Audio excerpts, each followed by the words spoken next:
Daredevil born again के 2 episode आ चुके हैं, जिसमें से सबसे बड़ा सवाल ये है कि भाई नेटफ्लिक्स के डेयरडेविल को देखना ज़रूरी है? तो हाँ, अगर तुम नेटफ्लिक्स के डेयरडेविल के 3 सीज़न देख लोगे तो अच्छा रहेगा। ऑल्दो नेटफ्लिक्स का डेयरडेविल ग्राउंडेड है एंड उसकी थीम और लाइटिंग भी थोड़ी-सी येलोइश है। वहीं पे मार्वल के डेयरडेविल की बात करूँ तो वो थोड़ा-सा पावरफुल दिखता है। आई मीन उसके सामने अगर कोई सुपर विलन आ जाए तो आई थिंक वो हैंडल कर सकता है, वो भी आसानी से। एंड उसकी थीम भी थोड़ी-सी ब्लू टिल्ट टाइप है। इसके अलावा डेयरडेविल की ऑफिशियल एंट्री मार्वल में तब हुई थी जब शी हल्क आया था एंड उसमें हमें उसका नया सूट देखने मिला था एंड ये भी पता चला था कि वो अपने सूट किसी टेलर के पास सिलवाता है। तो इतना जान लोगे तो बस ठीक है। उसके बाद एको सीरीज आई थी जिसमें अपना डेयरडेविल भी था, जो कि मैंने नहीं देखी, लेकिन उसका प्रीमाइस कुछ ऐसा था कि किंगपिन उसको मेंटर करने की कोशिश करता है उसी के फादर को मारने के बाद, तो इसलिए वो गुस्सा हो जाती है कि तू पहले मेरे पापा को मारता है और फिर पापा बनने की कोशिश करता है। तो इसीलिए वो अपने म्यूटेंट पावर्स का इस्तेमाल करती है एंड उसको थोड़ा-सा जो किंगपिन उसको थोड़ा-सा सुधारने की कोशिश करती है। इसी के चलते वो थोड़ा-सा बदल भी जाता है एंड उसकी रिकवरी के लिए उसको बहुत ज़्यादा टाइम लगता है। खैर डेयरडेविल बॉर्न अगेन के एक्सप्लेनेशन पर आए तो इसकी शुरुआत होती है अपने ट्रियो फॉगी, कैरन और मैट के साथ एंड उन्हें देखकर मुझे नॉस्टैल्जिया फील हो रहा था, इवन तो मैंने 2 साल पहले ही ये सीरीज़ कंप्लीट की है। आगे वो लोग रोजेस के दारू के अड्डे पर जाते हैं जहाँ पे भाई डिटेक्टिव किम और चेरी, जो कि अपना रिटायरमेंट फेज पर है, उनकी बात चालू होती है। एक्चुअली चेरी पुलिस फोर्स में होता है जो कि आज रिटायर होने वाला होता है और इसी वजह से वहाँ पे पार्टी चल रही होती है। वहाँ पे फॉगी और क्रिस्टन की बात चल रही होती है। उसी दौरान उसका बैनी का फ़ोन आता है,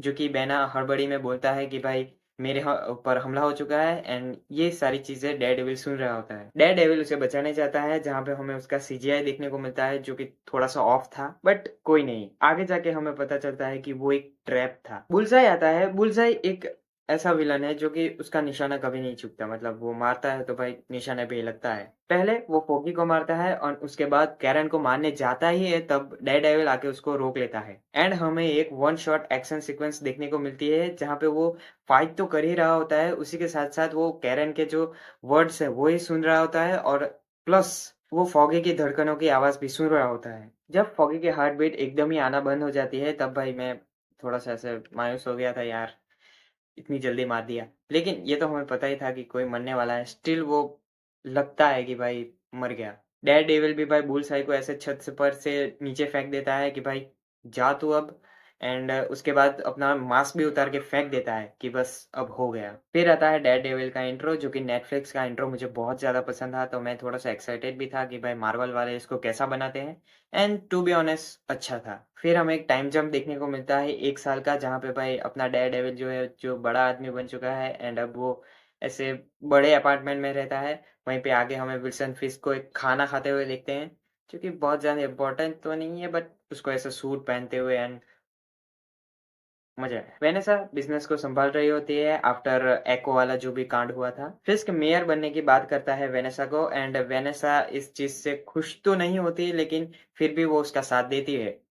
अब क्या करे, अब लव है उसका। मैट भाई साहब अपने दूसरा लॉ फर्म खोलते हैं मर्डॉक एंड मैकडेफी के नाम से, जहाँ पे हमें ये पता चलता है कि उसकी बहुत टाइम से कैरन के साथ बात नहीं हुई है। आगे बुल्सआई एके पॉइंट डेक्स्टर की सुनवाई होती है जहाँ पे कैरन भी आती है एंड कैरन और मैट के बीच बात हो शुरू होती है, जहाँ पे उनकी लड़ाई हो जाती है कि भाई तूने फोन नहीं किया, तूने बात शुरू नहीं की, तूने कांटेक्ट नहीं किया। फिर वो चली जाती है एंड हेलमेट का एक सीन का टुकड़ा उसको देके जाती है। खैर ये जो बंदा है जो अपने फिस्ट में कंपेनिंग में मदद कर रहा है, अगर वो चादर मोड़ निकला तो भाई मैं बिल्कुल भी सरप्राइज नहीं होऊंगा। मैट मिलता है हेदर से, जो कि एक थेरेपिस्ट है एंड वो दोनों रिलेशनशिप में आ जाते हैं। इस अंधे को ज्यादा दिल देने की जरूरत नहीं है, जितनी तुम्हारी क्रश है उससे भी ज्यादा इसकी लव इंटरेस्ट रह चुकी है। उसके अलावा द बीबी रिपोर्ट की फैक्टर हो सकता है क्योंकि वो फिश की कैंपेनिंग को लेकर रिपोर्ट करती है एंड वो बैन यूरिक की बेटी है। आई मीन अगर तुम बैन यूरिक को सीजन 1 से जानते हो तो वो भी रिपोर्ट करता था न्यूज़पेपर के लिए और ये उसी की बेटी है। फिर मैट फिस्क को मिलने जाता है जहाँ पे भाई उनकी भाई टॉक होती है एंड ओ फक मजा आ जाता है। एगो का थोड़ा मेंशन होता है एंड मैट बोलता है नहीं, धमकी देता है कि भाई अगर तूने किंग पिन बनने की कोशिश की तो मैं तेरी जी फाड़ दूंगा। एंड फिस्क रिप्लाई में कहता है, धमकी देता है कि अगर तूने डेयरडेविल बनने की कोशिश की तो मैं भी तुझे जिंदा नहीं छोड़ूंगा। तो ये अच्छा लगा कि भाई दोनों की दुश्मनी तो है, वो दोनों जानते हैं कि ये तो डेयर डेविल बनेगा ही, और ये भी जानता है कि भाई ये किंग पिंग तो बनेगा ही। दोनों की फितरत में है। आखिरकार फिस्क मेयर बन ही जाता है एंड इसको लेकर मैट बिल्कुल खुश नहीं होता। फिस्क और वेनेसा की बात करूँ तो वेनेसा के चीट करने के बारे में भाई अपना फिस्क जानता है, स्टिल वो कुछ बोलता नहीं है। और मैट आगे जाके डेयर डेविल बनेगा इसका फोरशैडो करके भाई एपिसोड 1 खत्म। एपिसोड 2 चालू होता है विल्सन के एक भाषण से, जहाँ पे वो मेंशन करता है पनिशर, डेयर डेविल और स्पाइडरमैन को, जो कि बोलता है कि भाई अब विजिलेंटिस हमारे यहाँ देखने को नहीं मिलेंगे। जो कि एक ये भी चीज़ बता देता है कि भाई उसको कितनी खुन्नस है विजिलेंटिस को लेकर। बाकी अगर स्पाइडरमैन की बात करूँ तो फिस्क जो है वो स्पाइडरमैन का बहुत बड़ा विलन है। तो ये थोड़ा-सा अच्छा हुआ कि भाई इन लोगों ने एटलीस्ट मेंशन तो किया। आगे हेक्टर अला है जो कि ऐसे ही जा रहा होता है, जहाँ पे वो देखता है कि 2 लोग एक बंदे को मार रहे हैं, तो उसको बचाने के लिए वो जाता है एंड वहाँ पे पता चलता है कि वो लोग पुलिस वाले हैं, जो कि उसको नहीं पता होता है।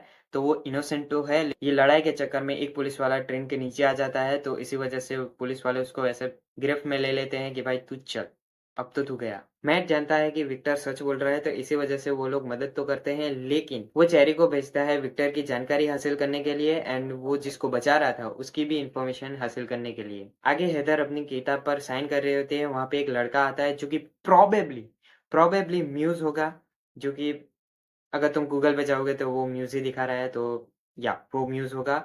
एंड इसको हम लोगों ने पहले एपिसोड में भी देखा था, जहाँ पे वो फिश की 2 फेस वाली पेंटिंग कर रहा होता है। एंड म्यूज की अगर शॉर्ट इन्फो तुम्हें देनी हो तो भाई म्यूज एक ऐसा बनता है जो कि अपने किसी को मारता है तो उसी के खून से वो पेंटिंग करता है। म्यूज एक म्यूटेंट है, जो कि अगर तुम डेयर डेविल और उसकी फाइट को देखने जाओगे तो डेयर डेविल उसको सेंस नहीं कर सकता, तो इसीलिए वो खतरनाक तो बहुत ज्यादा है। वो साइकोपैथ, ब्रूटल मर्डरर है। और उसके बाद क्रिस्टन और चैरी जाते हैं विक्टर के घर में, जहां उन्हें पता चलता है कि विक्टर ही व्हाइट टाइगर है, जो कि एक ऑल्सो एक विजिलेंटी है। अगर तुमने में स्पाइडरमैन की कार्टून सीरीज देखी है तो उसमें भी एक व्हाइट टाइगर होती है, जो कि फीमेल होती है, जो कि प्रोबेबली इसकी बेटी बनेगी आगे जाके, क्योंकि इसके जो एक्टर हैं वो अभी ऑफ हो चुके हैं, जो कि अब जिंदा नहीं है।